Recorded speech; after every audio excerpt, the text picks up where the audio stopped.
بسم اللہ الرحمن الرحیم۔ راہ حق کے پیارے پیارے ساتھیوں، راہ حق میں خوش آمدید۔ آج ہم آپ کو قرآن مجید کے بارے میں کچھ اہم معلومات فراہم کریں گے۔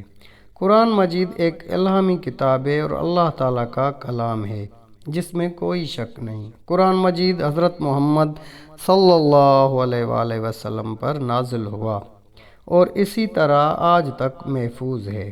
باقی جتنی بھی آسمانی کتابیں نازل ہوئیں ان میں ترمیم کی جا چکی ہے، لیکن قرآن مجید اپنی اصلی حالت میں موجود ہے، کیونکہ اس کی حفاظت کا ذمہ خود اللہ تعالیٰ نے لیا ہوا ہے اور یہ قیامت تک اسی حالت میں رہے گا۔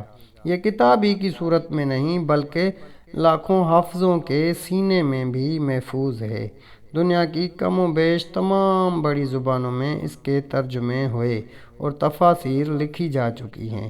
ہماری معلومات کے مطابق جن اہم زبانوں میں ترجمے ہوئے ان میں کچھ ہم آپ کو بتا رہے ہیں: انگریزی، فرانسیسی، جرمنی، لاطینی، یونانی، پوش، اطالوی، پرتگالی، ہسپانوی، سرادی، بلغاری، بوہمی، چینی، سویڈن، افغانی، سواحلی، بنگلہ، پنجابی، سندھی، گجراتی، جاپانی، سنسکرت، ہادی، اردو، فلپائنی، مراٹھی، تامل، ملیالم، پشتو، روسی، ہنگری، پرتگیزی وغیرہ وغیرہ۔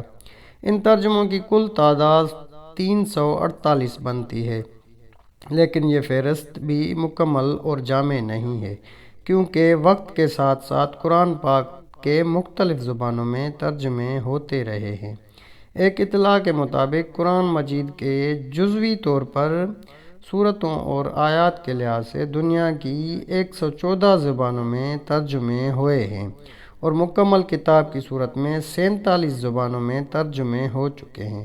قرآن مجید وہ واحد آسمانی کتاب ہے جو تقریباً 1400 سال سے اب تک اسی حالت میں ہے جیسے نازل ہوئی تھی، اور دنیا کی تقریباً ہر زبان میں اس کا ترجمہ موجود ہے۔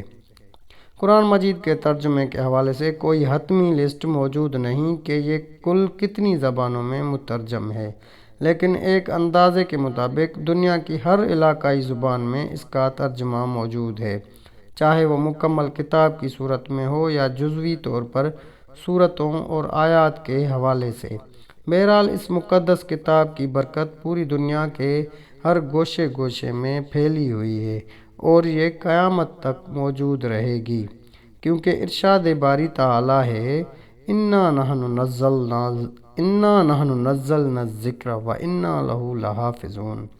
بے شک ہم نے ہی قرآن مجید کو نازل کیا اور ہم ہی اس کی حفاظت کرنے والے ہیں۔ تو راہ حق کے پیارے پیارے ساتھیوں، آپ کو ہماری آج کی ویڈیو کیسی لگی کمنٹ سیکشن میں ضرور بتائیں اور اپنے دوست و احباب کے ساتھ ضرور شیئر کریں اور مجھے بھی اپنی دعاؤں میں شامل کیجیے۔ اللہ نگہبان۔